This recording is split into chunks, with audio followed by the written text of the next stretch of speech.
je viens vous parler des Moonboard 3D. J'en avais fait un l'année passée, oui c'est loin, avec la collection sorcière de Laetitia, la deuxième version. Et elle m'avait demandé de vous le faire en tuto, donc voilà, je m'y colle. Je sais que c'est un petit peu tard, mais bon voilà, vaut mieux tard que jamais. Donc en fait, je vais vous expliquer beaucoup de choses, et après je passerai en accéléré parce que ça prend un temps énorme. Donc j'ai déjà prédécoupé tous mes papiers, ça c'est déjà une chose. Donc, pour vous montrer, moi je suis partie sur ce petit moonboard. C'est lui qui fait votre base. J'ai pris un petit pour que ça soit moins long en vidéo, je vous le dis franchement, mais moi je l'avais fait avec un grand moonboard, hein, il n'y avait pas de problème, ça marchait très bien. Donc, vous allez avoir besoin de deux papiers de Brésil, dans les mêmes tons. Moi j'ai pris du jaune. Donc ici en fait, quand vous prenez votre moonboard, vous allez le mettre au milieu de votre Brésil. Et puis vous allez lui rajouter, ici je vais vous donner les mesures pour celui-là, mais vous allez lui rajouter, vu qu'il y a deux couches, vous allez lui rajouter 2 cm. Si vous voulez rajouter 3 intercalaires au milieu, 3, pardon, pas gare avec mes doigts, 3, vous mettez 3 cm, et ainsi de suite. Il y a un moment, il faut arrêter le nombre de couches, hein, je vous le dis franchement, mais bon, voilà. Donc, ici, j'ai 2 cm. Là, j'ai 2 cm. Ici, j'ai 1 cm. Et là, j'ai 1 cm. Donc ici, ça vous fait en tout 3. Vous pliez à 1, vous pliez à 3. Et vous avez votre centre. Pour tout votre pourtour. Ça, c'est déjà une chose. Je vais vous mettre le schéma. Donc, vous voyez, je vous ai fait ça en schéma. J'espère que je suis bien centré, oui. Donc, vous voyez, chaque fois, il y a la base du milieu. Et puis, il y a rajouter 2 cm. Vous rajoutez 1 cm. Et vous rajoutez ici, vous rajoutez le nombre de centimètres par rapport au nombre des tâches que vous voulez faire dans votre moonboard. Voilà. C'est tout.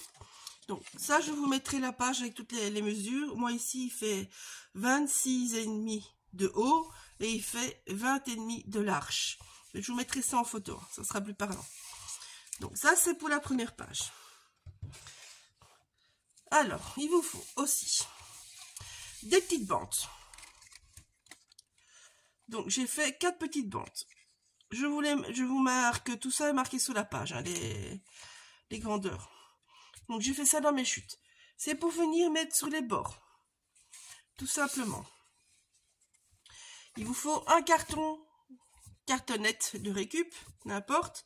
Hein, moi, j'ai pris une cartonnette, c'est largement suffisant. Si vous mettez plusieurs couches, que vous arrivez à 3 ou 4 couches, comme moi j'avais fait avec l'autre, doublez votre cartonnette ou mettez un carton épais. C'est ça qui tiendra, le fait qu'il peut tenir debout, parce que ce truc-là tient debout tout seul.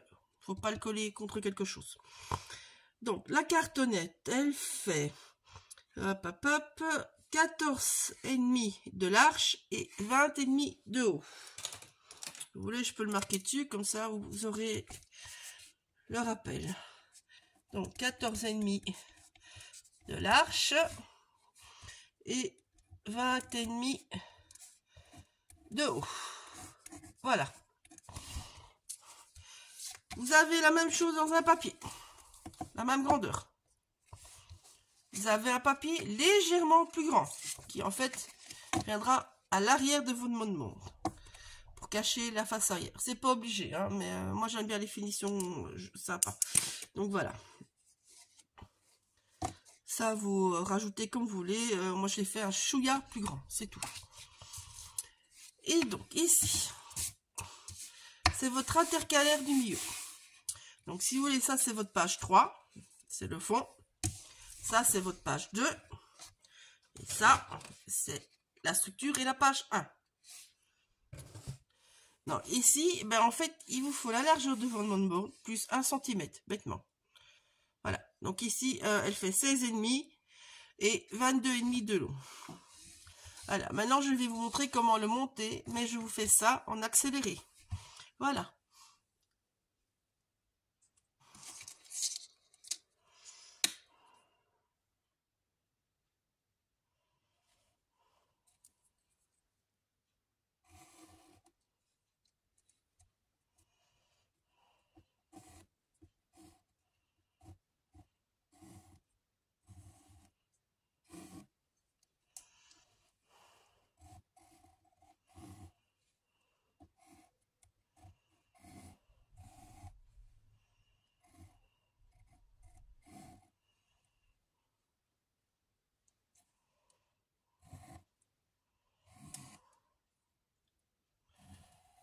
Donc, on va venir dessiner tous les morceaux du Moonbone. Tous. Vous faites ça délicatement. On va pas tous les évider, je vous le dis d'avance. Le mot scrap ici, je vais le garder par exemple. Mais je vais pas mettre ce mot-là, mais je vais garder sa place. Parce que j'ai choisi la collection d'automne, qui est en déstockage d'ailleurs. Si cette collection vous plaisait, c'est le moment de vous faire plaisir. Donc voilà. Donc les traits sont plus ou moins les mêmes. Ça, on va venir évider. Donc moi ici, c'est le mot scrap, je l'évite pas. Ici, je pense que je vais peut-être pas les vider, je sais pas. Je sais pas. J'ai oublié de faire le centre d'ailleurs. Je sais pas. Celui-là ou celui-là, j'en sais rien. Ou alors je fais ça à l'autre. Oh, ça c'est peut-être pas une mauvaise idée, ça, tout compte fait. Donc voilà.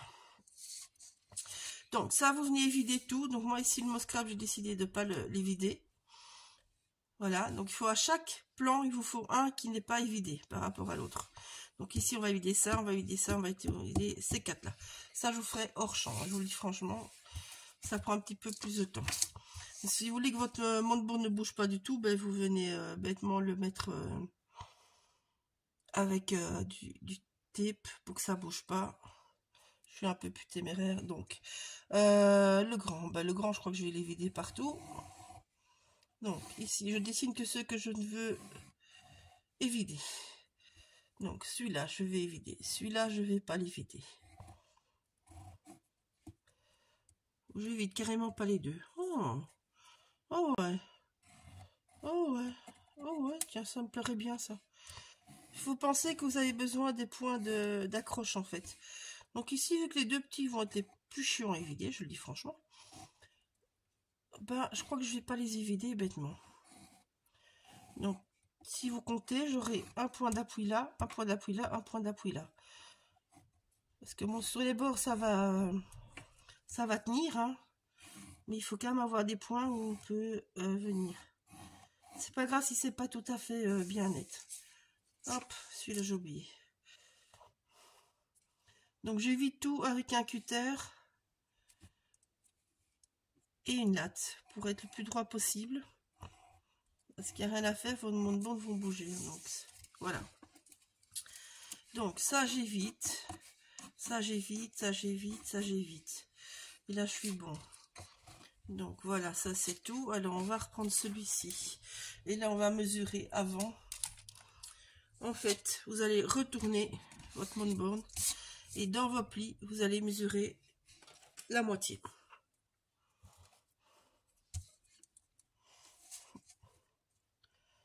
Hop.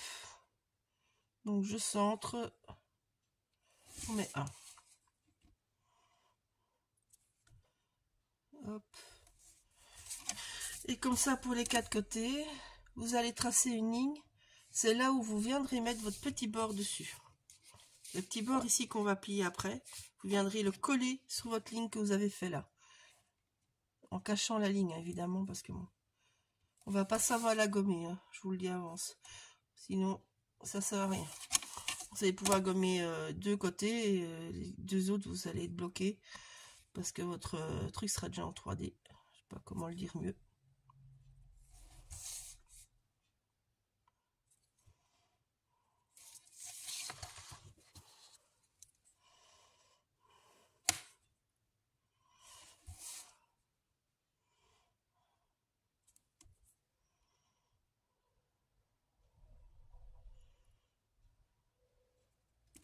Je me suis trompée là. Oh là là là là.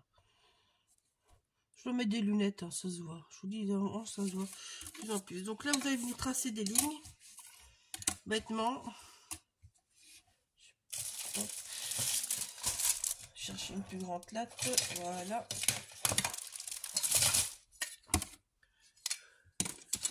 Donc vous dépassez pas sous les petits bords, ça sert à rien de dépasser.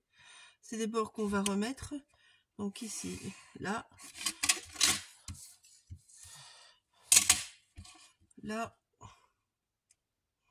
Vous ne marquez pas le pli, hein.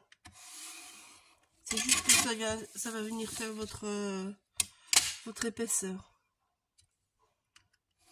Donc vous n'allez pas dans les petits bords. Voilà. Donc je vais vider tout ça. Et le reste, je vous filme tout en accéléré. Ça, c'est une certitude par contre. Vous allez comprendre, le système est très simple. Et donc, si par exemple ici, vous voulez faire 3 cm, et ben donc, ici, au lieu du pli qui sera là, ben, le pli sera là, ben ici, vous refaites une autre ligne. Et ça, c'est votre première page, c'est votre deuxième page. Et après le pli, le bord, que moi je n'ai pas évidemment, ça sera ce qui se rabattra sur votre carton de structure derrière. Voilà, j'espère que c'est assez clair pour les explications. Maintenant, vous allez voir comment ça se passe. C'est tout simple. Et je vous assure que le rendu est super sympa.